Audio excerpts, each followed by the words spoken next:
0, 1. Let's get started. And welcome to Beyond Top 10 Tennis. My name is Dr. Ashley Berge and I'm your host. If you're not familiar with my work, would like to learn more about it, head on over to AM8 International, the first tennis lab of its kind worldwide that is centered on delivering top 10 tennis rankings and is 100% backed by science. I'm the author of 13 books behind multiple theories and have been an elite coach for over 19 years, having worked with athletes around the world, Europe, the United States through Australia. I'm also the world's leading authority in this space with my research coupled with my extensive coaching background, being responsible for landmark findings to deliver the next generation of play. I look with new foundations this season of my latest release, My Tennis Black Book, Federer, Nadal, Serena, Djokovic, the 2025 season will deliver something new. So as always, buckle in and enjoy the ride. Welcome to another episode of Beyond Top 10 Tennis. I'm looking forward to diving into today's episode, because you'll see for those tuning into the video feed, I do have a bookmark here, a little post-it note to recall or to share where you should be up to this week if you're following along your black book. If not, where to start, where to kick off by its design. But also, if you've been tuning into our more recent episodes, you know that there is, I'll say, part 2 of my tennis black book underway. So that will be out this quarter. But before I get carried away, if you've been with us for some time now, thank you so much. You know what we're all about, and we wouldn't be here without you. If you are new, welcome. As always, I would encourage you to track back to some of our earlier episodes, or to really see where we've been going, but more so with the release just before Christmas of my tennis black book, which is, oh my goodness, 2 months away now, which is crazy to think how time has been flying. And not to mention that we're nearing the end of the first quarter swing, if you like, with a number of events wrapping up the past week, and March essentially is just around the corner with Indian Wells and Miami, and with a lot of points on the line, 2 back-to-back 1000s. We're going to see some shifts in those rankings. Before my tennis black book did come out prior to Christmas, we had been focusing on my prior release that came out roughly 12 months ago, which was titled How to Develop a Top 10 Tennis Ranking, the Power of the 8th Key. So we know there are those 8 keys there. If you're not familiar what the 7 keys are, let alone the 8th key, head on over to AM8 International, do a quick, I'll say, review of them. Obviously, the 7 keys to optimize your life book is there, that shares those 7 keys, and as the title suggests, also how they're integrated through life directly / inadvertently, but how it uses tennis as that baseline to show you that these are keys essentially that are established in daily life, and when you transfer them over to tennis, how they're compounded. But really interesting fact with that book is that the roots are actually in tennis and performance. So what was done with those 7 keys was a first, is that I actually took these 7 keys directly correlated with developing a top 10 tennis ranking. And I share with you through that book how you can actually find them in your daily life as well. So it's a bit of a play on words for the title, but those 7 keys are absolute to reach the pinnacle of play when you're looking at Grand Slam success, replicated success, building on essentially what we're up to, the 10 techs prior to that essentially. Then fast forward, I guess, those 12 months to when How to Develop a Top 10 Tennis Ranking came out, the 8th key. How that 8th key really is reliant on those 7 keys, and that 8th key essentially is the capstone. How I shared the 8%, the 2%, how 2% of the top 10 will regress outside of the top 10 each and every season as a very minimum benchmark. Last season we saw a lot of that.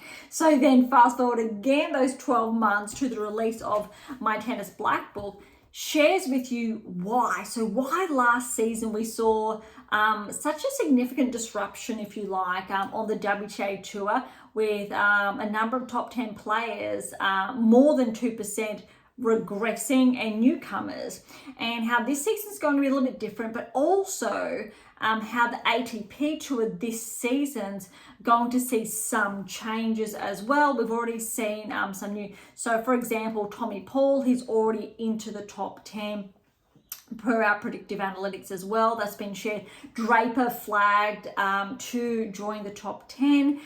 He's now just on the cusp.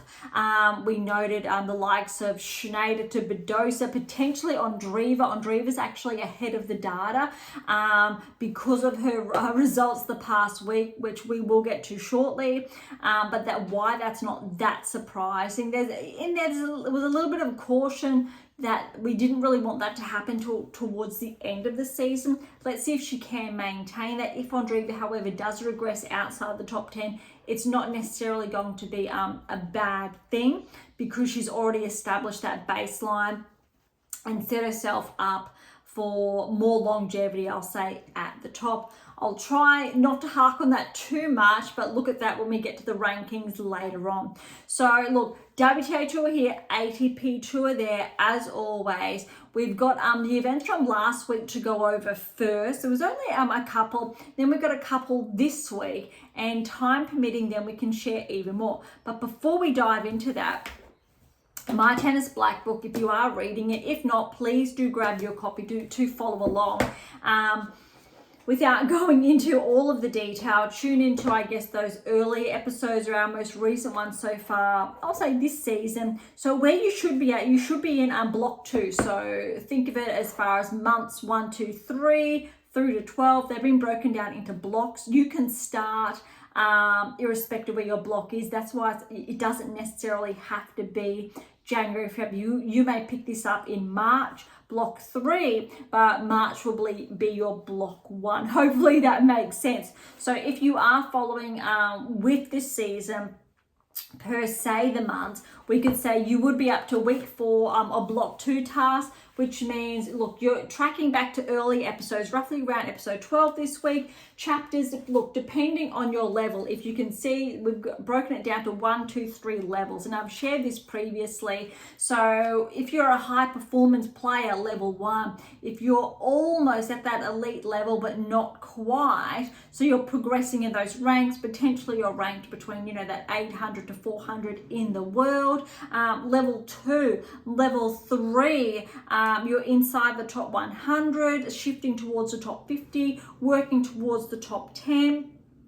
And that's where you're at. There's obviously some room for error there, or wiggle room. So arguably, potentially top 20 players, level 3, top 200 players, level 2, top 1,000 players, level 1. And if you are an academy player, a club player, you should be working your way through level 1 until you've fine-tuned all of the 7 keys. Level 2, 8 keys compounded. Level 3, you're working on compounding each and every key, looking at those didactic modes, and really amplifying your performance, and obviously your, I'll say it again, your rate of frequency of application of specific technical parameters. So that's where we get to the really nitty-gritty micro percentages, key technical inferences, all of that. You may or may not have heard me talk about previously, but by following along My Tennis Black Book, this is how you're going to learn the whole collection. So that's behind me, and you're going to learn the fundamentals in that staggered by design approach that I've also touched on previously. But it's a more easy, streamlined way to work your way through, say, book 1 through to book 12. And remember, even though I've offered 13 books, 12 of the collection, one of them is that fictional release in there somewhere. So that's really important. One of the topics, or the topic from last week that you would have been reading and you've been sharing your thoughts on, was titled, I'm just checking, topic was advantages, engagement, and relearning skills. And it's an easy read, just over a couple of pages. And you'll look, end of the chapter, matches results.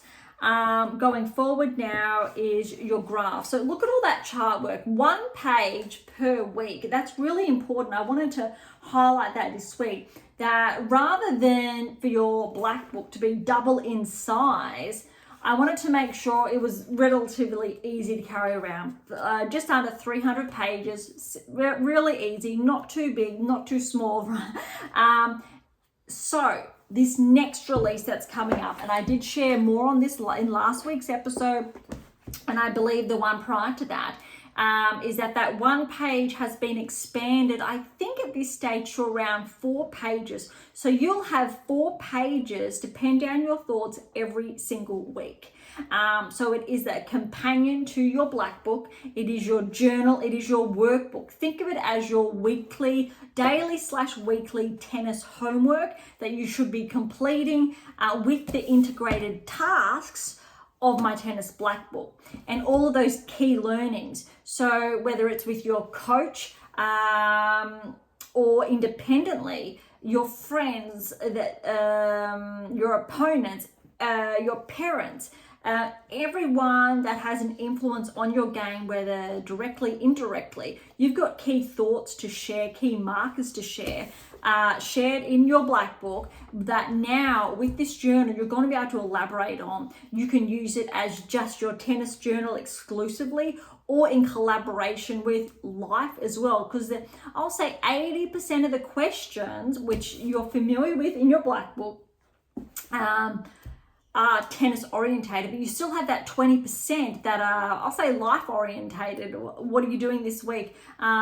Key wins, for example, without giving too much away. But they're key points of reflection for when you've got your highest highs, but also your lowest lows, and how they balance each other out when you're looking at that cumulative effect over whether it's that review every quarter, that review at the end of every month, so every 4-week period or each block, etc.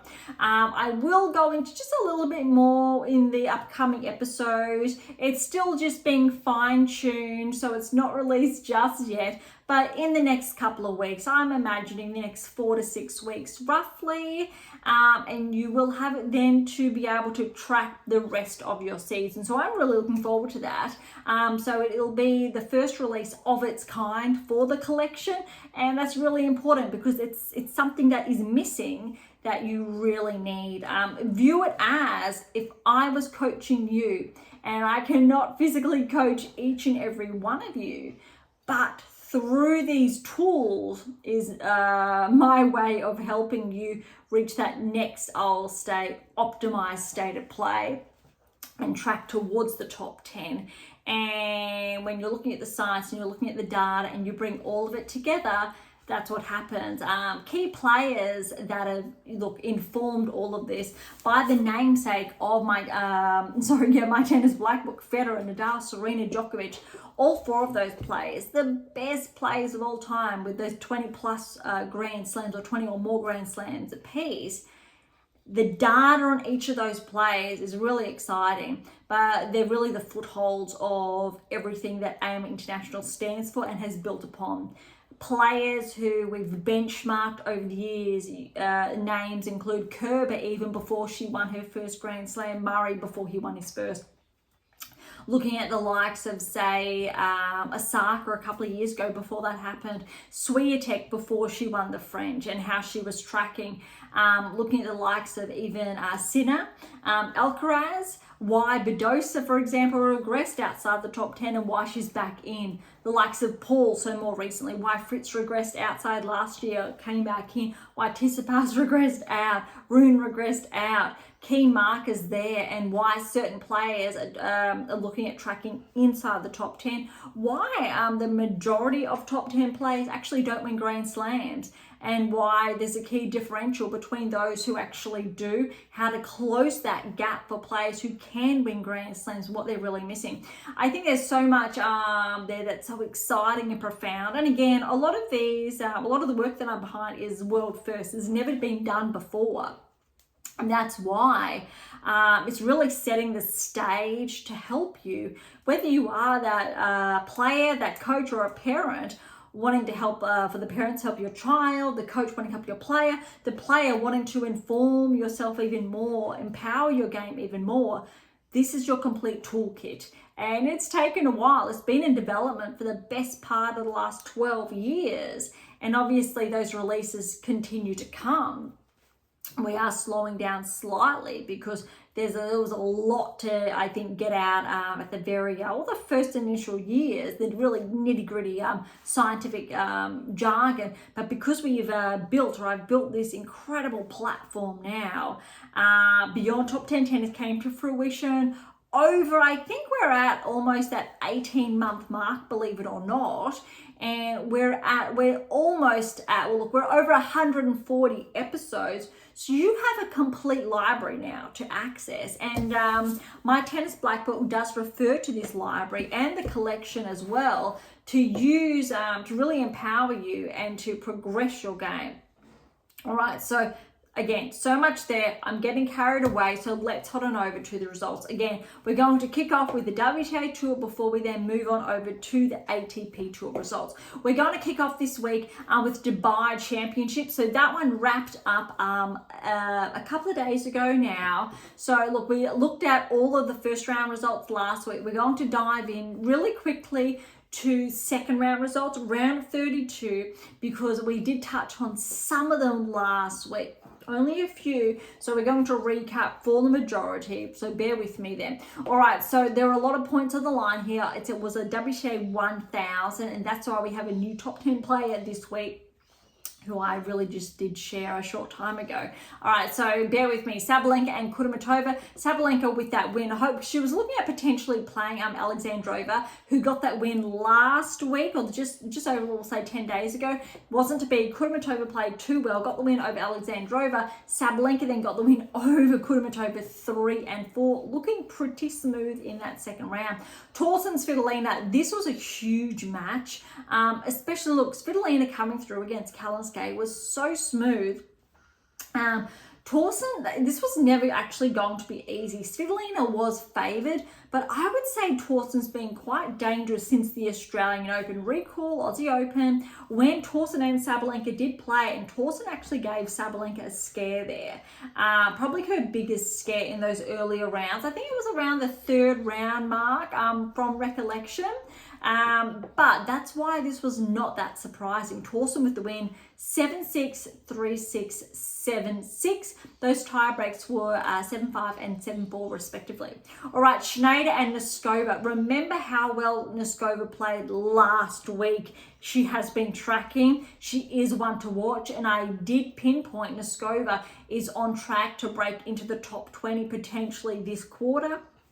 Schneider, I'm going to say Schneider, she hasn't so far played her best tennis this season. She really played so well last season, similar to Navarro actually. Both of these players were on track. Navarro especially top 10, and Schneider this season is really on the cusp of the top 10, but those results have not been following her so far in this early quarter. So Noskova with the win over Schneider, 7-6, 4-6, 6-3, 10-8 in that first set tiebreak. Still really close, but I'm still going to pinpoint Schneider to potentially become a barrier breaker as well this season. All right, Pegula, Samsonova, Pegula with a bye first round. Very good win for Pegula, 6-love, 6-4. Samsonova played really well, if you remember how well she played in Adelaide earlier this season, but a very good win for Pegula. Gauff, Kessler upset Gauff, 6-4, 7-5. Look, historically, we don't really see Gauff peak. Really, I will say at this point of time of the season, so it's not that surprising. But given how the rankings are at the moment, she didn't have too many points to defend, I don't believe. So it really wasn't, I will say, a penalty on the line for this. Similar with Sabalenka from her results last season, because having won the Australian Open last year, I don't believe she even played Dubai, or if she did, the results weren't that good. I'm going to say I don't think she actually played. So a lot of these players, they need more time to recover from, I will say, being in Australia, that swing, last week's events, and it's really jam-packed, this part. So these players who are losing earlier, they have a little bit more time to regroup before the Indian Wells Miami, and they're back-to-back. So it's not too much of a downside.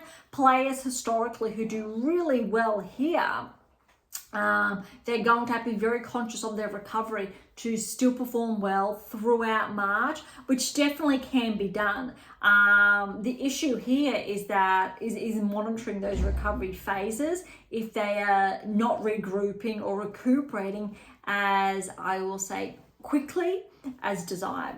All right, Raducanu and Mikova. This one was going to always be a really interesting. Mikova was favoured, but remember those earlier rounds in Australia, Raducanu played some really good tennis. Mikova played phenomenal, but look, I had to favour Mikova here, even though Raducanu got a very good win against Sakari first round, 7-6, 6-4 to Mikova. That tiebreak though was 8-6. It was actually probably a lot tighter than anticipated, so well done to both players. So stay apart, so stay with the win, 3-6, 6-4, 6-1. Navarro, look, this has to be Navarro over Benchik, has to be Navarro's best win this season. She's lost earlier rounds. Australia, different story, but a lot of three-setters. This one though, Benchik has been playing absolutely phenomenal this season. So for Navarro to come out of the blocks, get the win, it was in 3, look, 7-6, and it was 8-6 that tiebreak.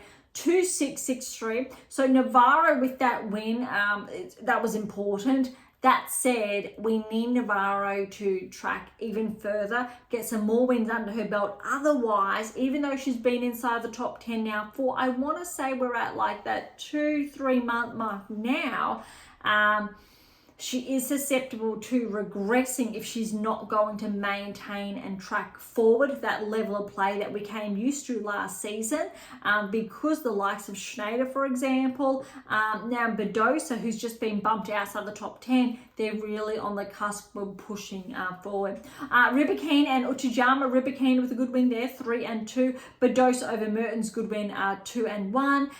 Kenin and Kostyuk. Kenin upset Vekic first round and upset Kostyuk in the second round, a round of 32. Very, very tight nonetheless. 5-7, 7-6, 9-7, 7-6, 7-5. That was neck and neck. But this is the type of tennis we haven't really seen from Kenin, I'm going to say, in a number of seasons since she won the Australian Open, which I think is roughly going back 5-6 years ago now, roughly thereabouts. It could be a little bit longer, but this was really good. Well done to Kenin. We will see a bump in her rankings just slightly. I believe she's back inside the top 50 this week. All right, Lies and Paolini, good win for Paolini, 6-2, 7-5.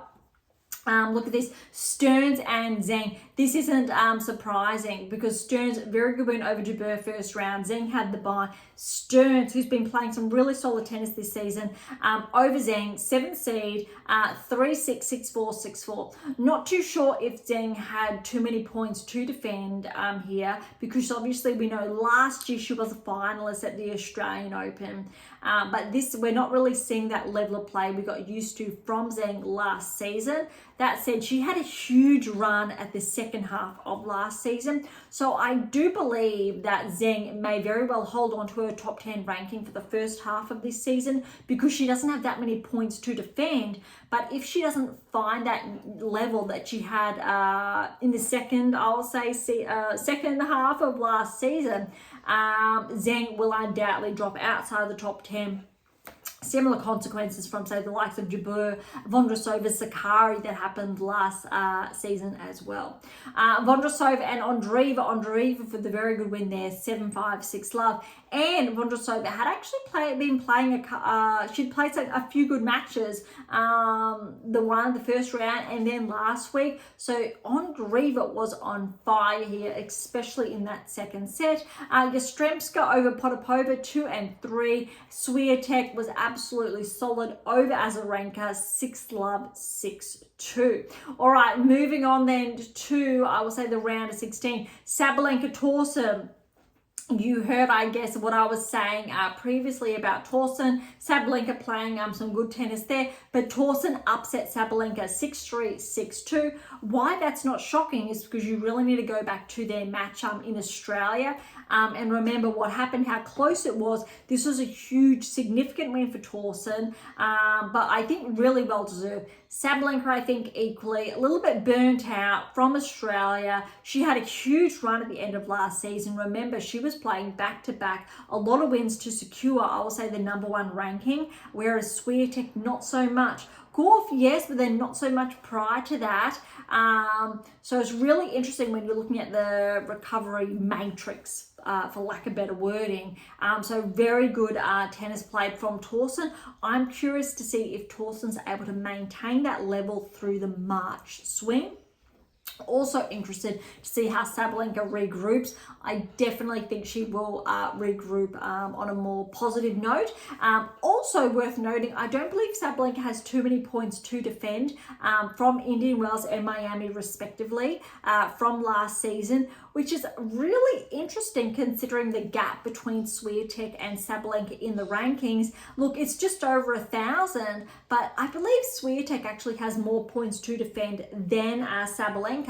That said, I still do believe that the #1 ranking could very well be on the line in March.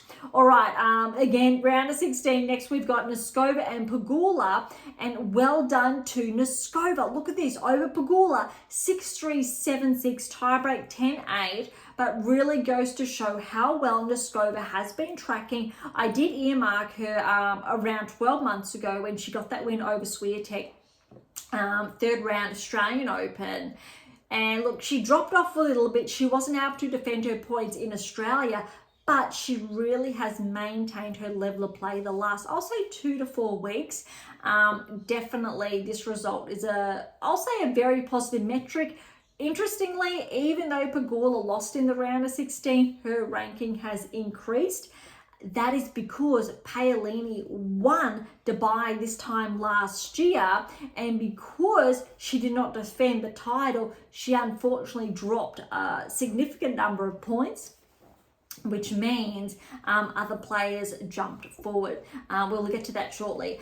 Kessler and Makova solid with the win, but remember Kessler got that win over Gauff, but this was very tight, 6-3, 1-6, 7-6, 7-5 in that tiebreak. Navarro, Cestella, too good, 7-6, 3-6, 7-5, 7-5 in that tiebreak, and that's just going to show Navarro needs more matches under her belt, just a greater level of consistency of play and in application of the 8 keys. Rybakina, Badosa. I think this was a really solid match from Rybakina. Granted, when Swiatek got the win over her a bit over a week ago, huge match, but this is the type of tennis we're used to seeing from Rybakina. But Badosa, she did not budge. Look at this scoreline, 4-6, 7-6, 7-6, 10-8 and 7-2, those tie breaks respectively. That was a huge match from both players.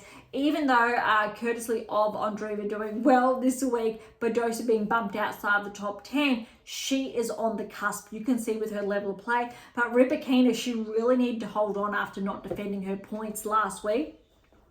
So very, very good, I will say, win for Rybakina. Kenin Paolini, this is the match where we're getting at. Look at this scoreline. Kenin with the win over the defending champion Paolini, 6-4, 6-love. I do believe Paolini picked up a bit of a niggle.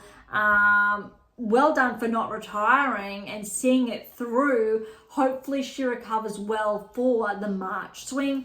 If Paolini does well throughout March, I also believe she should be able to break back into the top 5 because she doesn't have as many points to defend. She obviously did here, but that's really important. And I think Paolini needs to pick up as many points as she can because she's got huge events on the line, pressure on her shoulders to make the finals of the French and Wimbledon back-to-back. That's going to be a huge ask. Can she do it? She's definitely capable. She did it last year.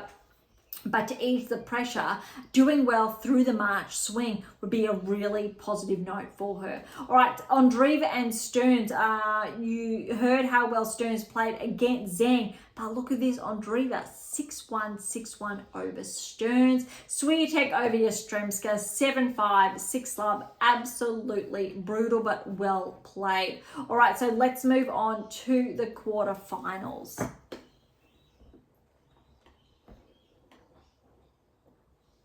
All right, really interesting lineup here when we're looking at the quarterfinals, because Thorsen and Noskova, and both of these players are really, if you like, the next generation.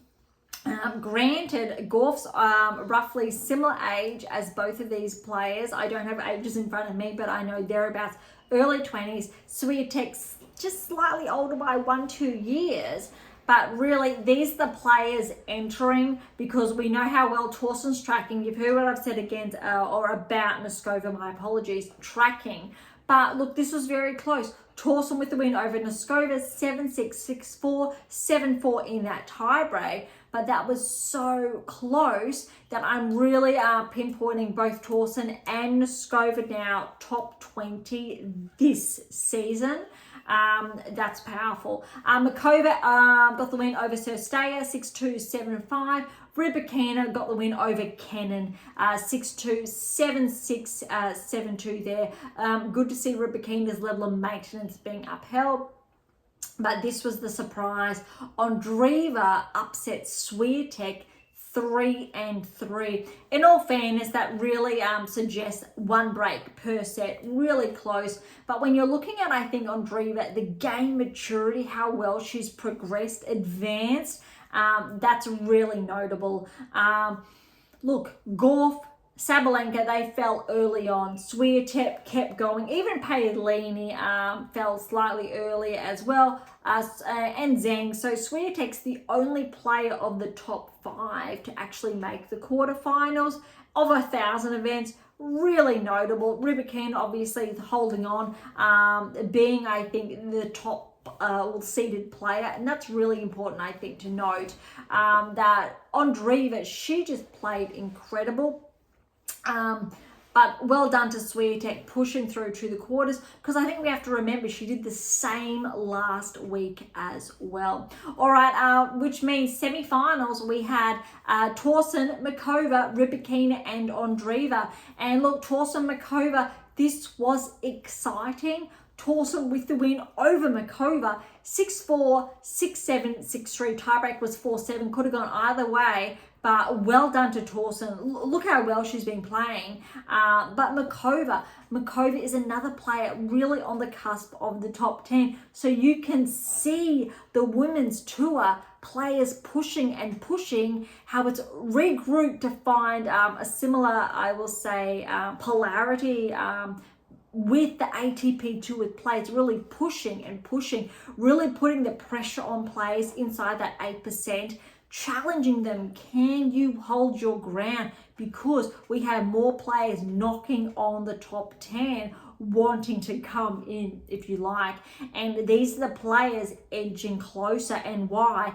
If these players inside the top 10 are not upholding that level of maintenance I've spoken about, if they're not upholding, fine-tuning the application of the 8 keys, these players will displace them. And it looks like that 2% ruler is going to be challenged again this season, because yes, we have 8% holding on to the top 10, but when you've got the likes of, say, a Thorsen, Makova, Andreeva there knocking, and Badosa there, all in that mix, it makes it really interesting. And Navarro, that level of maintenance, Zhang not performing so far.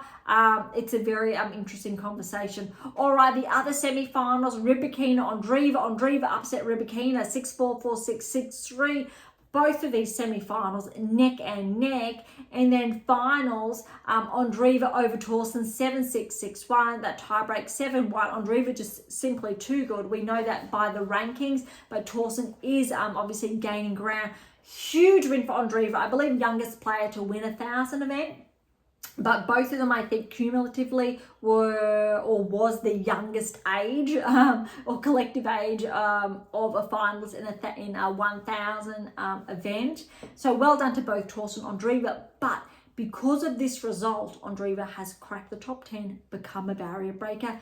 I believe that makes it the second barrier breaker of the season, because I also believe it was Navarro, Badosa, and became the barrier breaker. Navarro, I think, was the barrier breaker at the end of last season, if not after Australia. Not too sure. I don't have those key data points in front of me, but because I'm curious, I am going to track back with you and look at the rankings earlier, a short time ago. Let's quickly track back to, I'm tracking back to the rankings in January to see and know. So Keys was the first barrier breaker this season, and Badosa. So that's the 2% when you're looking at Keys and Badosa. But now Ondreva, you can see that 3. That set, already Badosa has regressed, which means only Keys and Navarro are holding on. Ondreva's back in. Navarro's almost going to potentially edge out. That could be the case, which means Keys is maintaining that solid hold. Ondreva, maybe not, because they are so close with players really. So March is going to be really, really interesting, but we will get to that shortly. All right, so that wraps up the results for Dubai. So that's all of last week. Let's quickly go over the first round of Austin. So Austin, I believe it's a 500 event. No, I think it's a 250. My apologies. So 250 is underway in Austin. Wrapping up, obviously, the February swing. Pegula is the number 1 seed and Schneider is the 2nd seed, just for perspective. All right, so Pegula, no buys first round, I don't believe. Pegula over rules 6-3, 3-2, rules retired. Pregas Diaz 2 and 4 over Rapol. Maria over Bonda 6-4, 4-6, 6-1. Blinkova got the win over Uchijama 4-6, 6-4, 6-love. Birol upset the 4th seed Yuan in 2 tie breaks, 7-5, 7-5 tie break scores respectively. Shiabara over Jovan 2-6, 6-3, 6-2. Welcome back, Petra Kvitova. First match back since her maternity leave. Played Berge first round. Berge did get the win, but in 3 close sets. 3-6, 6-4, 6-4. Tom Lanovich, good win over the 7th seed Volnets, 7-6, 7-5, 7-3 in that tiebreak. Lamens and Rakimova, they're still yet to play, so they'll be playing later today. Minin over Y, 5-7, 6-3, 6-2. Dolhide with the win over Zakharova, 6-2, 5-7, 6-4. Gracheva upset the 3rd seed Stearns, 2 and 3. I'm going to put that down to how well Stearns played, just a bigger load last week. All right, Kessler is the 5th seed. She's got Golbic first round, so that's the 2nd match still needing to be played. Buska over Pera, 6-3, 6-4. Sostaya and Seigman, they're playing as we speak. Sostaya's up 5-2 first set, currently has set point. Schneider and Porozova are playing. Porozova, I just checked a short time ago. She's ranked 175 in the world, and she took the first set from Schneider 6-love. Schneider came back, won the 2nd set 6-2, and currently they're on serve in the 3rd set. 3-4 Schneider is serving. We will get back to those matches shortly. So that's really interesting. So that's all the first round matches. So as always, we will look at our round of 16 onwards next week when we do a full recap of Austin and really wrap up the action and really what's been underway. Both of those score lines are still as they stand, so I will track back shortly. All right, so let's move on then to the other event on this week, the Merida Open in Mexico. This is a 500 event, so we've got a 250 in Austin, a 500 in Mexico. Noteworthy is the number 1 seed is Navarro. I'm really looking forward to see how well Navarro plays in Mexico, because I think it's really important. Similar with Mendoza. Interesting. If Mendoza wins in Mexico, she will not only bump back into the top 10, but potentially, if Navarro doesn't perform, be bumped outside the top 10. If Navarro wins, she will change places, I believe, with Andreeva. And if both Mendoza and Navarro track through to the finals, as their seeding suggests, that will put a little bit of extra pressure on Andreeva through the March swing. And if Navarro and Mendoza play very well throughout March, and Andreeva maybe doesn't play that well, she may be bumped out to, say, 11, 12 in the world. That's actually a very positive metric for Andreeva. Even though it sounds bad, it will be a very good metric to allow that baseline to settle, to maintain itself, to think steady, to build out that new rate of play.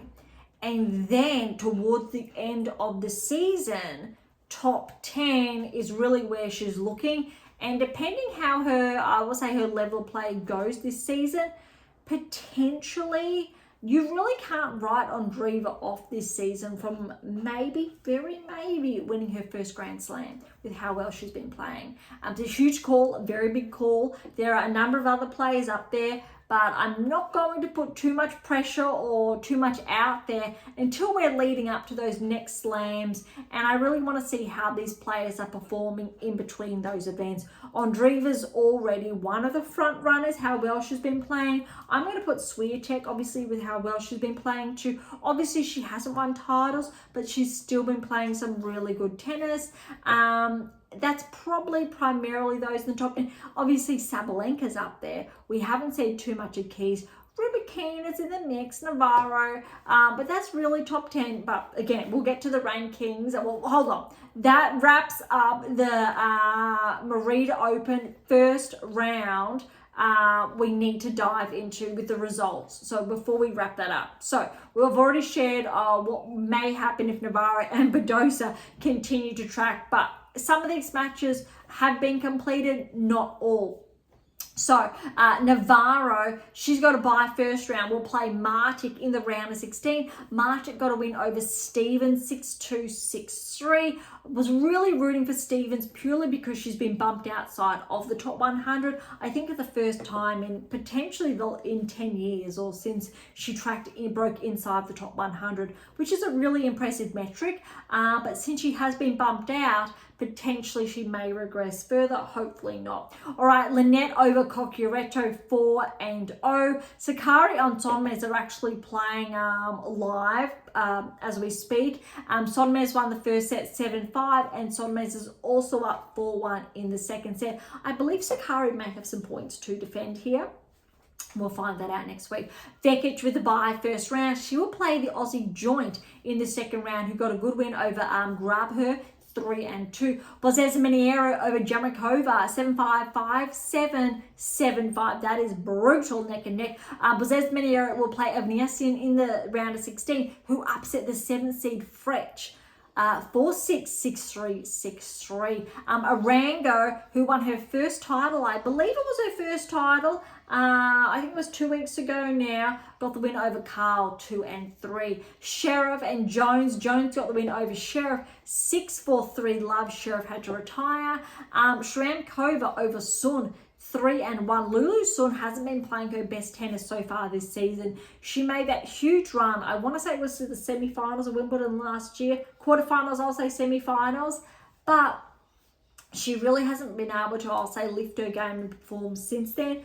Good news is that primarily all of her significant points were from Wimbledon around that period. So there aren't going to be too many drawbacks with these type of results. Hopefully she'll find some ground soon and begin to track, I'll say, closer towards the top 30. Haddad may a bye first round, but she will play Shramkova in the round of 16. Seville, the Aussie, she's upset Kostyuk, the 6th seed in the first round, 6-4, 7-6, 8-6 in that tiebreak. Kalinina with the win over Jean Jean, 6-4, 1-6, 6-1. And Christian and Staropotseva need to play, and Badosa will play the winner of Staropotseva and Christian. Staropotseva is that player that I spoke about last season that made or that qualified for every Grand Slam last season. And I think she's the only player to actually do that as a qualifier. Very impressive metric. All right, before we head back to the rankings, that Sonman Sakari match, it's still underway. It's still holding tight at 4-1. That's the only match that's live in Mexico as we speak. But also, if we go back to Austin and those matches that were underway, let's have a quick update on the scores.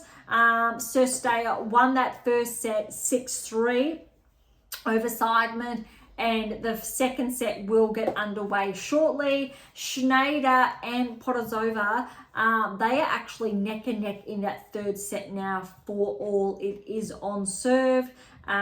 We'll see if we track back to that later, time permitting. All right, let's head on over to the rankings now. Starting at 100, I'm just moving away from the top 10 because we were having a sticky beak at obviously how certain players had been tracking and barrier breakers so far this season. All right, so Carl with the E, she's regressed 3 places and she's steady at 100. Podoroska's up 3 to 98, so she's back, I believe, inside the top 100. I feel as though Podoroska's been inside the top 100 previously. All right, Baptiste is back 5 to 97. Bondar, 7-point regression, 95 in the world. Gadecki, another Aussie, up 5 places to 93 in the world. Erica Andreeva, she's up 391. She was higher than that. She had progressions, regressions, but she's getting a little bit more traction once again. So that's obviously the older sister of Mira. I'm looking for the bigger movers this week. We've got some key progressions and regressions just in those 2-3 that range mark. All right, here we go. Lies. So Eva Lies, 10-point progression to 77 in the world. Her result at the Australian Open really pushed her inside the top 100, and she's really been taking advantage of that with some really healthy momentum. All right, other players, we've got Kokuretra, a 14-point regression, so she's back to 71 in the world. Bozesnet Moniero, 7-point regression to 66. Bronzetti, 7-point regression, 62. Alicia Parks, 13-point progression to 61 in the world. Benchik, she's up another 8 points, 58 in the world, continues to. I think at this pace we will see Benchik inside, but if she plays well throughout March, Benchik could by all accounts join the top 30, I think, before the French Open. All right, Raducanu, 6-point progression, 55. Uchijama, 8-point progression to 54 in the world. Other noteworthy, we got Kennan, so inside the top 50 once again, 47 in the world. Vondrousova back 7 to 46 in the world. Yastremska's up 4, 44. Stearns up 3, 43. Bigger movers that we're looking for. There's also 2. All right, Kalinskaya, 15-point regression to 34 in the world. That's her lowest ranking in, I'm going to say, over 12 months. That's a really big hit, purely because she didn't defend those points at the Australian Open, and she was, I believe, runner-up in Qatar this time last year. I think it was Qatar, or maybe it was Dubai, my apologies, and she wasn't able to defend those points, similar with Paolini, but that's a little bit different. So a very big regression there. But look, Jabeur's just in front of her at 33. Azarenka, she's back 2 to 36. So, and Pavlyuchenkova's back 2 at 38. All of these players that are very well known, typically inside the top 20, some inside the top 10. Look, they've taken a bit of a hit I'm looking forward to seeing how these players play in the upcoming weeks, because look, Pavlyuchenkova deserves top 30, Azarenka deserves top 30, Kalinskaya, I really want to see more of her, Jabeur deserves top 30, and Noskova, she's up 3, so she's at 32 now. She also deserves top 30, a number of those players. Sakari, back 1, she's actually 30 now in the world. Mertens, Fernandez, both up to 29, 28 respectively. Torsen has his 15-point progression to 23 in the world. Very noteworthy. Well done, Clara. All right, top 20. Kostyuk's up 2, so back inside the top 20 at 19. Haddad, Mayer, Krejcikova, both back 1, 17, 16 respectively. Makova's up 2 to 15 in the world. Collins is back 2 to 14. We haven't really seen too much of Collins playing. I'll say the last couple of weeks. Noteworthy, she actually won. I want to say it was Miami. I don't have it in front of me, but she performed quite well in March last year. Because we haven't seen her really in action, Collins is susceptible to losing a number of points if she doesn't perform through the March swing, which means we may very well see Collins bump outside the top 20 by April, but it's too soon to tell. But that's a potential, because if Collins does a bump back, that's going to leave a bit of room for Makova to progress ahead, which there's only a bit over 100 points separating the two. But by all accounts, Makova, then you've got Schneider, Kasatkina, Badosa outside the top 10, and they're really knocking on the door. All right, top 10, Navarro, she's back 1 to 10, but just for perspective, there's only 6 points separating Navarro and Badosa, so that is neck and neck. Kasatkina is over 500 points just behind. Schneider then is about 200 behind Kasatkina. Schneider and Collins, look, they're separated by a little bit over 100 points, and then Makova, there's less than 100 separating the two there, without going into too much detail. But look, Andreeva, 5-point progression to 9 in the world. Welcome Andreeva to the top 10, barrier breaker for the season. 16 points separating Navarro from Andreeva. But then also there's only 60 points separating Andreeva and Zheng. So if Andreeva keeps performing, Zheng's going to regress. If Zheng, Andreeva do not perform, if Navarro picks up a number of points this week, she's going to surpass potentially both Andreeva and Zheng, which I think is really well deserved. Badosa will crack back into the top 10. That's going to be really interesting. So the outcome this time next week, when we do come to you live, I'm really curious to see the shuffling. No other player in the next week really is susceptible to shuffling too much. But look, we've got Paolini. She's back 2 to 6 in the world because she didn't obviously defend those points. As far as her points, however, are concerned, I'm going to say she's relatively safe at 6. Definitely deserves to be 5-4 in the world, because when you're looking at Keys Pegula, Keys hasn't really played since Australia. That's the ironic part. And Pegula hasn't really been tracking. So it's a bit of a catch-22. Gauff, Swiatek, Sabalenka, they're all solid. Noteworthy though, Pegula and Gauff now are only separated by about 1,200 points. So if Pegula just plays sensational through March, we could see a little bit of a shuffle. Maybe, this is a very big maybe, because you really need to count on Gauff performing quite well. Look, between Gauff and Swiatek, now there's less than 2,000 points. So even if Gauff wins one of those titles, Miami or Indian Wells, she's still going to maintain 3 in the world. But hey, if she wins both, or if Swiatek plays not very well, we could see a shift in the rankings. Same with Sabalenka.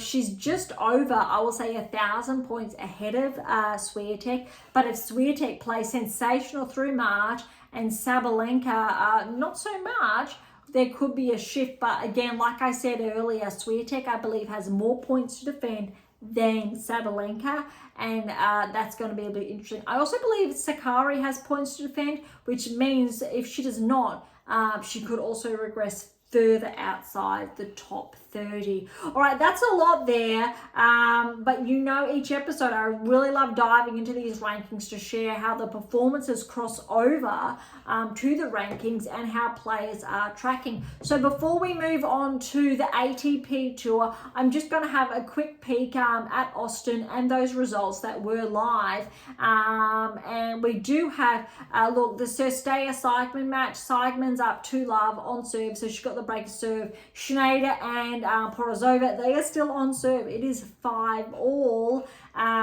Schneider is up love 30 on Porozova's serve, looking for that break to serve out the match, but that is a lot closer than anticipated, especially when we're looking at Schneider on the cusp of the top 10.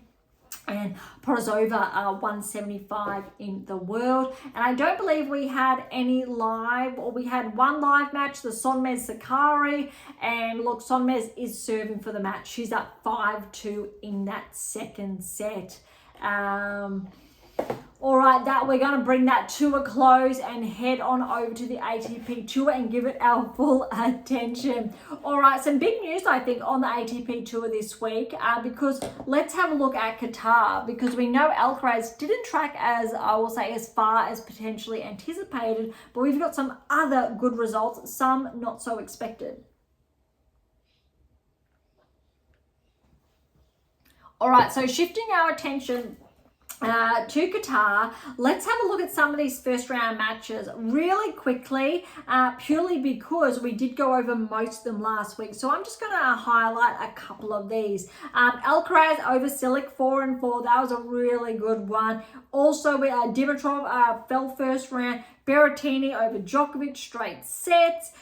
Draper over Popper, and that was tight. Tsitsipas fell first round. Ogorisime got through in 3. Medvedev through in 3 against Kakanakov. Rublev straights over Bublik. And Dimonor straights over Sauflin. So when we're looking at the round of 16, just some notable names there. Alcaraz over Nardi. 6-1, 4-6, 6-3. Nardi had to qualify, but I'm not surprised at that scoreline. Nardi definitely is one of those players that we are, I will say, tracking. Lecheka over Morazan, 4-2. Berrettini over Griegensborg, 7-6, 6-7, 6-4, 7-4, and I will say 6-8, those tie breaks respectively. Well done, Griegensborg, pushing Berrettini, but what a win for Berrettini. I'm going to say he needs that to really keep pushing his ranking. Draper over O'Connell, really good win there, 2-1. Even though O'Connell had to qualify, O'Connell can be dangerous, and yes, he is an Aussie. Agor Alisame got a walkover from Medjedovic. I apologize as always for my mispronunciation. Medvedev, good win over Berge, 2-1, nice and clean. Rublev over Borgs. This is a little bit surprising because Rublev has started to find form again. If you've been listening to Beyond Top 10 Tennis for some time, you would have heard me for the best part of the last 6 to 8 months sharing that Rublev, his results were not correlating with the top 10 ranking. When you're looking at Grand Slam metrics, results, etc., he simply was not correlating when you're looking at other top 10 players, other Grand Slam results, even players outside the top 10 on the cusp of potentially becoming a barrier breaker or really tracking. Rublev was really just not aligning. All of a sudden, the last few weeks, Rublev has started to perform, and he's really on the cusp of regressing outside the top 10 for the first time, I think, since he broke into the top 10 a few seasons ago. Now, all of a sudden, he's picked up his form, he's heightened his level of maintenance, heightened his level of consistency in those results, which means he's holding on. He is holding on to that top 10 ranking. He's still inside that 2%, but maybe he may hold on a little bit longer because we're seeing some positive metrics come from his side. All right, so that result over Borges 3-4. De Minaur, good win over Van der Zandschulp 4-4. Round of 16. Sorry, that was round of 16. So on to the quarterfinals, and we've got some upsets. Alcaraz Lecheka. Lecheka upset Alcaraz 6-3, 3-6, 6-4. Uncharacteristic, I will say, earlier losses for Alcaraz, but we did see that at the later part of last season. Not too much pressure there, because I think getting these matches under his belt, what we typically see in the lead up to bigger events is Alcaraz actually playing quite well. With Sinner out, you really need to favour Alcaraz playing very well in Indian Wells and Miami. I'm very curious to see if he does, because I think if he does, he's going to close that gap between himself and Zverev in the rankings, maybe have a shot at taking back number one in the second part of this year, as far as obviously points are concerned. Berrettini and Draper with the win there, 4-6, 6-4, 6-3. Well done Draper for the win, but well done Berrettini, really holding his own, starting to see glimpses of that form that got him inside the top 10. Igor Lissimay upset Medvedev, but Medvedev did retire in the second. Igor Lissimay with that first set, 6-3. We know how well Felix has been playing already with a good title. I think he's got 2 titles under his belt already this season. All right, this was an upset. Rublev and De Minaur quarterfinals. Obviously, Alex was favoured. They're very close in the rankings, or now nonetheless. But look at this scoreline to Rublev: 6-1, 3-6, 7-6. That third set tiebreak, 10-8. Neck and neck for both of those players. Rublev came out firing. Alex held his own. Third set, neck and neck. So look, hats off to Rublev. We haven't seen this level of tennis from him for the best part of the last 12 months. So I think that's a really positive metric. All right, as far as semi-finals are concerned, Lecheka, Draper, Igor Lissimay and Rublev, so 2 seeds in the mix, and well done to both seeds respectively. Draper over Lecheka, 3-6, 7-6, 7-2, 6-3, and Rublev over Igor Lissimay, 7-5, 4-6, 7-6, 7-5 for those tie breaks. Look how close that was. Well done to Lecheka, well done to Igor Lissimay, to pushing both of their opponents respectively. Very, very positive sign there for all 4 players. Finals though, Rublev and Draper, first 2 sets was hugely competitive. Rublev really walked away with it in the third. 7-5, 5-7, 6-1. A little bit brutal in that third set. But well done to Rublev, because I think that's really showing us that he's finding that level that we've really been missing for the best part of the past 12 months or more. And maybe if Rublev can maintain this form, we may very well see him rejoin the 8%. All right, on to this week's event. Not quite. One last, so that's wrapping up the Qatar Open, so in Doha. Now we're going to cross on over to the Rio Open. So both of these were held last week, with all of their results obviously come to a close. We did touch on most of the first round results last week. One match we didn't, I recall, was Zverev and Bu. So Zverev got that win, 7-6, 6-4. He is the number 1 seed, and there was no second seed, remember, in Rio. I believe it was Paul or Mazzetti. Paul or Mazzetti, that was. I'm going to go with Mazzetti, I believe, was the second seed. There was a late withdrawal. I believe Paul was the one the week before. But there's a margin of error there, because I'm not 100% certain. But I did share in last week's episode. Most other matches were through. We did touch on last week. I'm just having a quick look at all of those first round matches. No, I think we have reported on them. So let's kick off now. Round of 16. Zverev over Shevchenko, neck and neck, 7-6, 7-6, 7-1, 8-6. Well done to Shevchenko for pushing Zverev, tiebreak and tiebreak. All right, Komasana upset Jari, the 6th seed, 7-6, 6-7, 7-6. Wow, look at these tiebreak scores. We've got 7-4, 1-7, 8-6. That's huge. Well done to Jari, pushing Komasana all the way. But well done to Komasana, scraping through and upsetting the 6th seed. Huge, well done. Looking like he's playing some of his best tennis when we're looking forward at the results. Okay.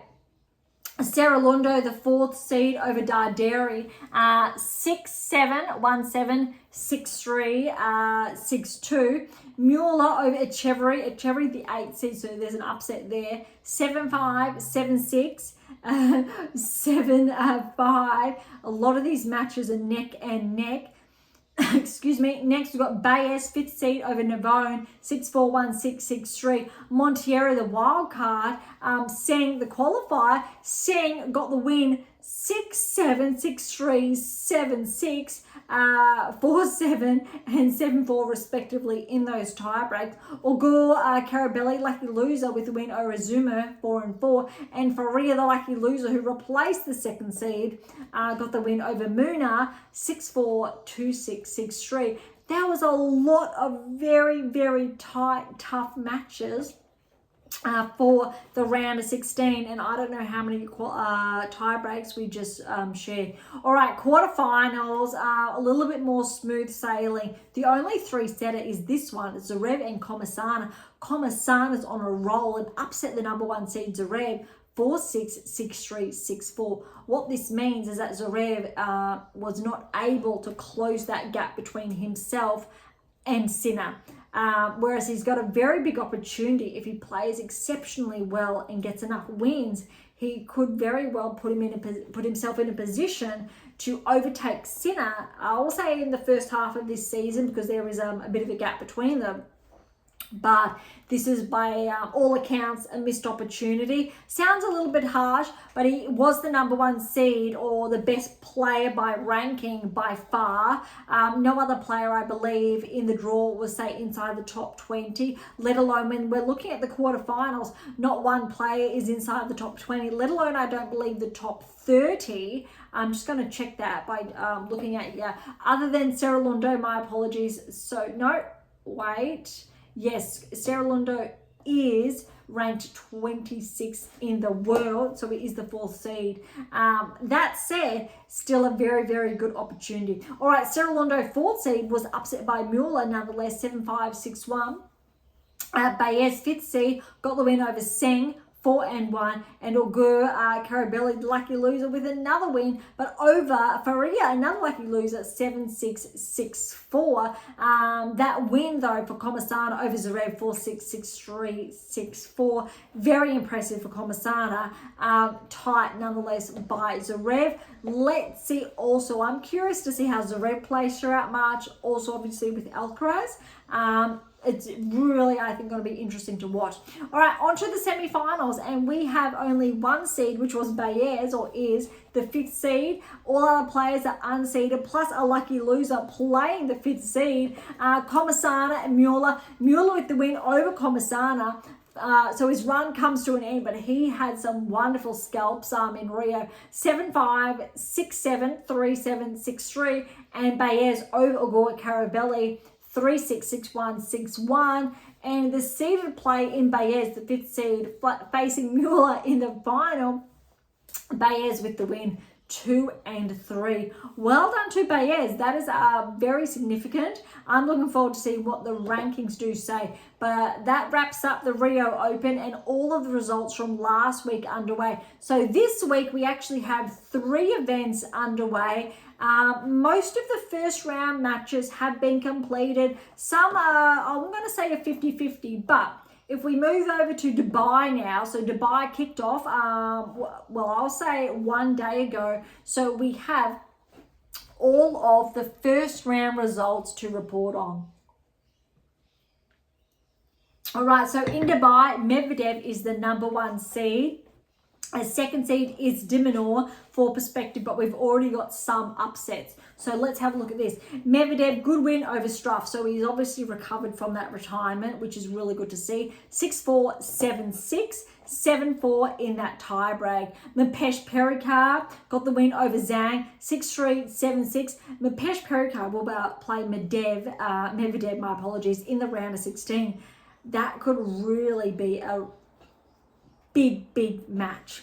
Okay, Greek and Spor with the first round win over Sorflin, 5-7, 7-6, 7-6, 7-4, 7-1 respectively. Humbert, 5th seed with the win over Lecheka. Now remember, it was only last week where Lecheka was at upset Alcaraz. So very good win for Humbert nonetheless. 6-3, 6-love. Humbert's playing some very good tennis this season already. He, I think, is definitely on the radar very slightly as he edges towards the top 10. And I think he is one to watch. All right, Tsitsipas, good to see him with the first round win over Sonego. Remember how well Sonego played at the Australian Open for, I believe it was a quarterfinal berth. 7-6, 6-3, 7-4 in that tiebreak. Kakanakov, good win over Evans, 6-1, 6-3. Berrettini backing it up from last week with a win over Monfils, 7-5, 6-4. O'Connell over Dimitrov. Look, that's two actually earlier round losses for Dimitrov. I do believe Dimitrov is doing a bit of rehabilitation. He's had some niggles, not too sure what it is, but he's still playing in action. But we can see he's not playing his best tennis. But look at this. O'Connell over Dimitrov in that first set was 6-love before Dimitrov retired. We know this time last year Dimitrov was top 10 essentially all last year, and only recently has been bumped outside the top 10. So I was a little bit sad to see just not being healthy, but really hoping Dimitrov recovers in time to really perform or play some good tennis throughout the March swing. All right, Nardi over Fucsovic, a lucky loser and qualifier respectively, 1-6, 6-2, 6-3. Berge over Dugas, 3-3. Bautista Agut over Marizan, 3-6, 6-3, 7-6, 7-4 in that tiebreak. Look at this. This is very interesting. Kind of reaffirms what I was saying a short time ago, but there's a catch there. Hal's qualify has upset the 3rd seed Rublev in the first round of Dubai. So we know Rublev, look, he's just won a title. He's just played, look, probably as many back-to-back matches as he's played for a few months, because he hasn't been tracking towards the finals of, I would say, the bigger events. In all fairness, we're going to put this down to recovery, back-to-back matches, and Rublev not being, I will say, used to the load on his body. Yes, of course, a top 10 player is used to that load, but Rublev is that anomaly where he really is inside that 2%, but also there's a part that shouldn't be inside the top 10 where his results do not correlate with his ranking. His recent result does correlate with his ranking, but we're seeing a bit of a regression after, but we need to, in all fairness, put that down to recovery and the load. If Rublev can get used to the load again, sustain these results, we will see that shift back inside the 8%. If not, he is susceptible to being bumped outside the top 10. All right, Borges over Fils. That's an upset as well. Fils the 8th seed. Well done to Borges, 2-1. Ogor Elisame, good win over Bublik. And Ogor Elisame, he's been playing a lot of tennis, in contrast, say, to Rublev. So well done, Felix. 7-6. That was 9-7. 6-7. 4-7, 6-3. That was a long match there. All right, we've got some company. So those of you who are familiar, who are tuning into the video feed, sometimes, look, she just wants to be picked up for some cuddles. All right, so let's move on. So that was Ogor Elisame over Bublik. Popram we've got over Habib next. That was 2-4. Now the next upset we've got for the first round here is Silic played Diminor 2nd seed. So we know, look, Alex, look, he did track, I want to say, in I'm just going to track back to Qatar. And look, Alex, look, he was upset early in the quarterfinals by Rublev, just double checking. So when we're looking at Dubai, he's had that time, but Cilic played too good. Very well done to Cilic. 6-2, 3-6, 6-3. So look, it's tight. Not too sure how well I'll say de Minaur did this time last year, but what this means, potentially, if Alex had those points to defend, both him and Rublev are, I'll say, just inside the top 10, which is incorrect, whereas Alex should be further inside the top 10. Big discrepancy there, but because they're similar in the rankings and they both lost first round, depending on their results this time last year, there shouldn't be too much of an impact as far as the rankings are concerned. All right, a really quick look at the round of 16 matchup. Like I shared earlier, Medvedev, Pericard, that's going to be good. Griegensberg, Humbert, need to favour Humbert. If Humbert gets through to the quarterfinals with Medvedev or even Pericard, I'm very curious to see how Humbert plays, because I think Humbert's really setting himself up for contention. Maybe barrier breaker this season, or he's going to hover around that 11-12 ranking range that could push Tsitsipas and the likes of, say, Rune back slightly. Tsitsipas and Kakanakov, let's see how well Tsitsipas plays. If Tsitsipas plays well in Dubai, he may have a chance of edging closer towards the top 10, especially as far as I think seeds are concerned for the March swing.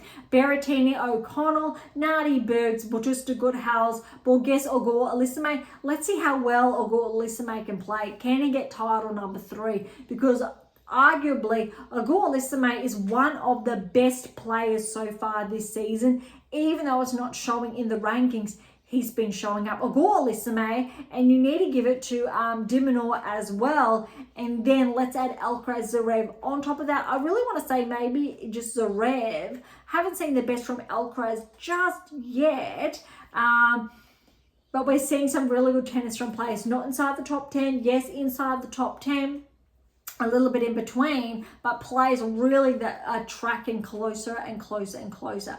All right, so we will track back this time next week for the round of 16 results in Dubai and see how they obviously correlate or transfer over to those rankings in time to look at March results, what's going to happen, and really inform some key data points. All right, on to Mexico now. Again, it is a 500. So also remember, Dubai is a 500. Acapulco, so Mexico is a 500 as well. And Zverev is the number 1 seed. He wasn't able to do it last week in Rio. Let's see if he can do it this week in Mexico. Notch up that extra 500. He is the number 1 seed and Rudd is actually the 2nd seed. I'm curious to see how well Zverev can track. Also with Rudd, especially because Rudd is inside the top 5 as far as rankings are concerned. All right, Zverev's got a gnarly first round. They are still yet to play, but the winner of that match will play Luna Teen. So remember how well he played in Australia. Teen qualified, then got a good first round win over Nori, 7-6, 6-3, 7-5 in that tiebreak. Ultimate over Kekmanovic, 4-6, 6-4, 6-3. Then we do have Makak, the 8th seed over Menzik. That was 6-4, 2-6, 6-3. Rune at Carabellis Bayina will play first round. 50-50 of these matches have been completed, still to play. Also curious how well Rune's going to play, because there could be, I'll say, implications for his ranking if he edges close towards the top 10 or if he shifts a little bit backwards. Bonzi, Nakashima are also to play first round. Goffin got a good win over Hijakata, 2-3. Shelton, that's a tight win over Kaboli, 2 tie breaks. 7-4 and 7-4 respectively. That's neck and neck. Shelton will play Goffin next. Let's see how Shelton tracks as well if he gets that win over Goffin. Because also, let's see if Shelton can edge close towards the top 10 as well. If Shelton begins to track, we're not really seeing that just yet. you need to give him a chance of it becoming a barrier breaker this season, but I still believe it is way too early to share any of those type of insights in players that are yet to really gain that traction. All right, Shapovalov and Basavetti will play first round. Michelson and Boo. Garon's got the win over Walton 7-6, 6-2. Paul got a good win over Diallo 2-2. Paul will play Giron in the round of 16. Again, if Paul gets a really good win under his belt, he will really position him a little bit more comfortably inside the top 10, which is what he's after, especially I will say with not, I will say the best results yet this season. I kind of want more. Yes, he's a barrier breaker, but I want him to further solidify himself inside the top 10, just like his results last season, I think, showed. All right, TFO will play Muller first round, David Fokina and Bellucci. Vukic and Paquillo Bendes, a wild card, will play first round. And then Rudd and Rinderknech. Rudd got the win over Rinderknech 4-3 there. So we've got a number of seeds, a number of top 10 players playing in Acapulco. And I think that's going to be really interesting to watch. It's similar to Dubai, because I think we'll see a couple of shifts in the rankings, but we'll get to that shortly. There's another tournament underway in Chile. So the Santiago or the Chile Open, it is a 250 event. So not as many points on the line, but Surilundo is the #1 seed and Tabilo is the 2nd seed. So we'll quickly go through the first round results. Most of these have been played out. Then we'll do a deep dive into the ATP rankings. All right, so really quickly, Surilundo with a bye. Halfman over Diaz Acosta, 7-6, 6-3. He will play Surilundo then in the round of 16. Garin got the win over Fikovic, 2-6, 6-4, 6-4. Echeverry, the 5th seed, good win over Gaston, 2-3. Martinez, 4th seed with the bye, will play De Giri, who got the win over Bus first round, 3-4. Heidel, qualifier, got the win over Say Both Wild, 5-2. Faria upset Darderi, the 8th seed, 3-4. Devone is the 6th seed with a good win over Shevchenko, 2-2. Dezumer over Mote, 6-2, 3-6, 6-2. Comasana still needs to play Malagini Alves, a qualifier. The winner of that will play Baez, the 3rd seed. Tracking back to the results in Rio, that's going to be an interesting matchup. Jarry, the 7th seed, has been upset by Ugo Carabelli, 5-7, 6-3, 7-6, 11-9 in that tiebreak there. Monteiro has got the win over Surilundo, qualified 6-3, 3-6, 7-6, 7-2 in that tiebreak there. And Korea and Barros Vera need to play one another, and the winner will play to below the 2nd seed. So a lot there. I think irrespective, obviously, of those results, we want to see that momentum playing off, especially from those who performed well in Rio. So that's going to add to the conversation for next week, players who have been tracking and with obviously the direct ranking implications. So those that have happened, I guess, in the past week is what I'm really more curious about. Let's start, as always, from the top 100. And we do have Lakjovic starting at 100 with a 17-point regression to 100 there. Then we've got Seng, welcome to the top 100, a 26-point progression to 99 in the world. Well done, Seng. That's exciting. Similar to Cognon. So Cognon, 24-point progression to 98 in the world. 2 new top 100 players, I do believe. Both of these players were ranked outside the top 120. So that's an impressive result. Walton's back 7 to 97 in the world. Shevchenko's up 8. Welcome back to the top 100 to 95 in the world. Fognini's around 93. Gaston 92, up 2 and 1 respectively. Zoomer is up 7 to 90 in the world. Faria, a 20-point progression to 87 in the world.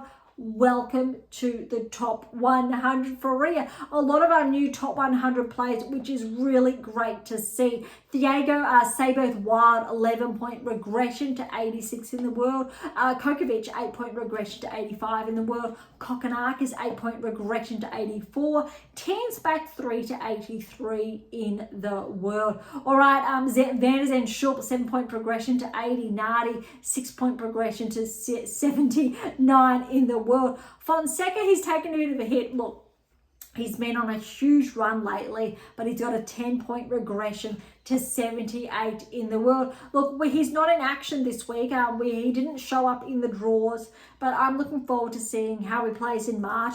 He's definitely going to have to qualify. If he qualifies, that's going to be big news. But he still, if not, there should be some lower tier events throughout March. But I've been paying more attention to Indian in Miami. But I'm sure there are other events underway, but still curious to see how well Fonseca does play. All right, O'Connell, he's got a 7-point progression to 75 in the world. Those who have seen our sidekick, she is asking to be put down now.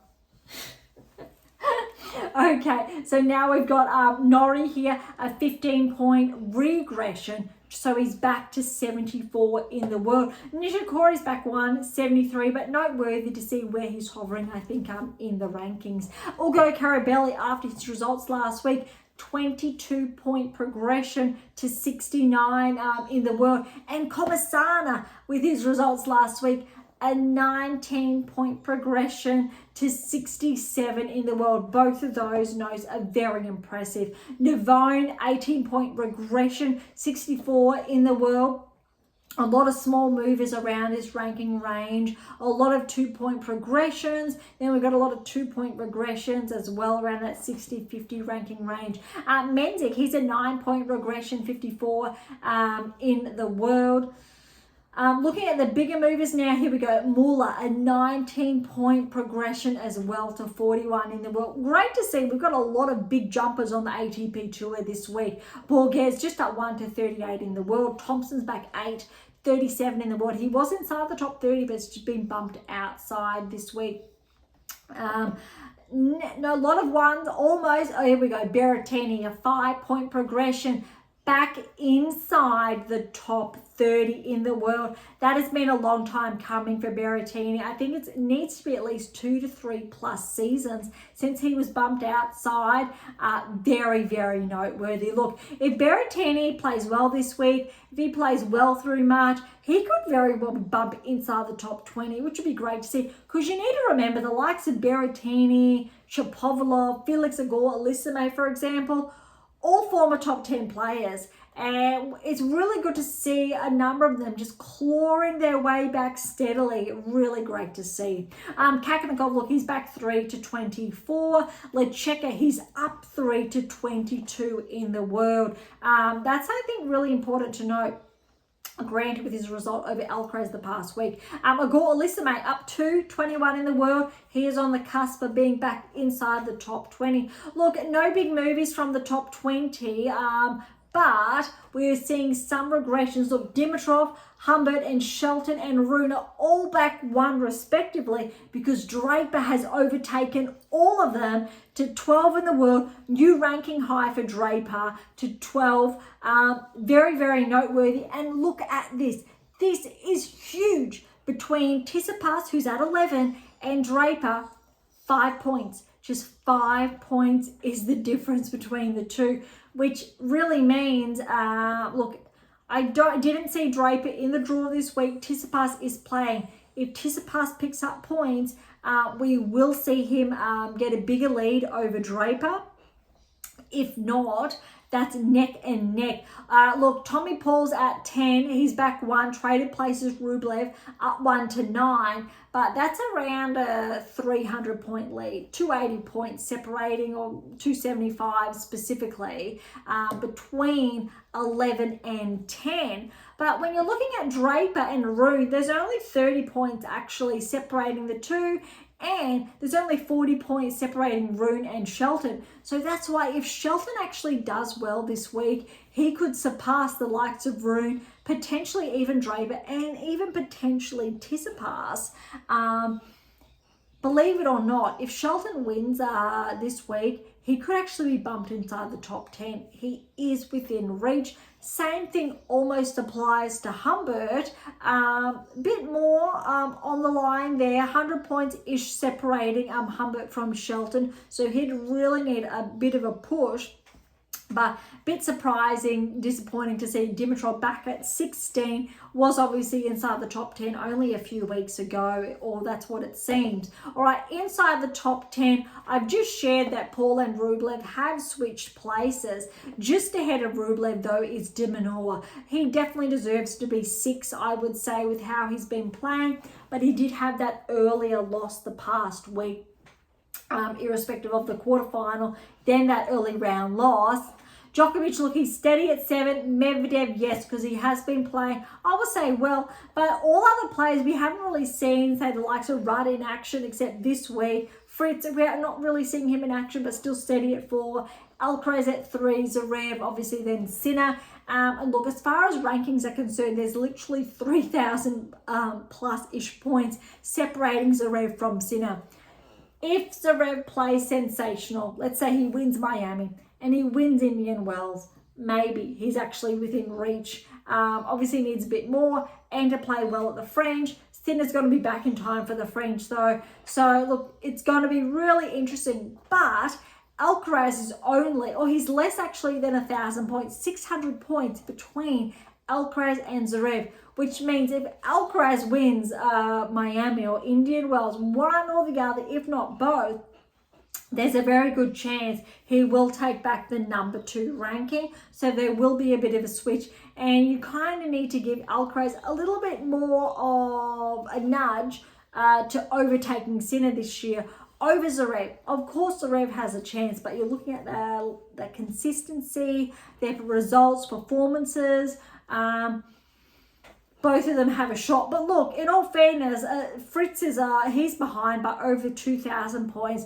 Then Rudd is behind Fritz by over 400 points.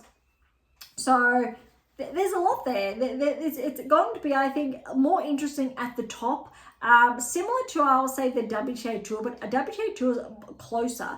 There's a wider margin here, but the margin between Zverev and Alcaraz could be likened to that of, say, Swiatek, Sabalenka, and obviously the Alcaraz-Fritz margin, Gauff and Swiatek, but it's actually a little bit closer, probably the Fritz-Rudd for perspective. But this is interesting because we're not seeing that many players, or we're seeing, I should say, more players susceptible on the ATP Tour not having the results we would like them to see, not having the level of maintenance we would like them, or we would like to see. That's why the likes of Draper, look, he's there. He's knocking on the door. Tsitsipas is knocking on the door as well. Rune, Shelton, Humbert. Dimitrov's still there. Mazzetti is still there. Fils as well. Look, Mazzetti's flagged to gain ground this season. Fils as well. Hurkacz's still at 20. Or listen, mate, with that traction, you need to give him a shot as well. Sure, he's over roughly 1,000 points separating. If he has a huge run in March, you need to give him a shot. But I think the ATP Tour is there's a little bit of spice there as far as the rankings are concerned, and potential, especially at this time of the year. So I'm looking forward to especially how the next couple of weeks do pan out. All right, thank you so much for tuning in today. It has been an extended episode, longer than anticipated. But look, thank you so much for listening. To grab a copy of my new release, My Tennis Black Book, Federer, Nadal, Serena, Djokovic, Navigate and Plan towards a top 10 ranking, head on over to AM8 International or Amazon, so irrespective where you are based in the world. For any comments or questions, head to AM8 or Topic Thread, or leave comments directly on YouTube or Spotify. To interact with Beyond Top 10 Tennis, catch up on our blogs, or to sign up to my newsletter. All links are in the episode notes, as well as how to access Pink Octopus books to Sprue. If you enjoyed today's episode, please subscribe, like, share, do all of the above. Beyond Top 10 Tennis exists for you, so please consider sharing us near and far. And if you're serious about heading towards the top 10, or want to know what you're missing to secure that maiden Grand Slam, don't be shy and come and say hi. Okay, on that note, thank you so much for listening. I am so incredibly grateful. I am your host, Dr. Ashley Morgan Berge, and this is Beyond Top 10 Tennis, and I'll see you next time.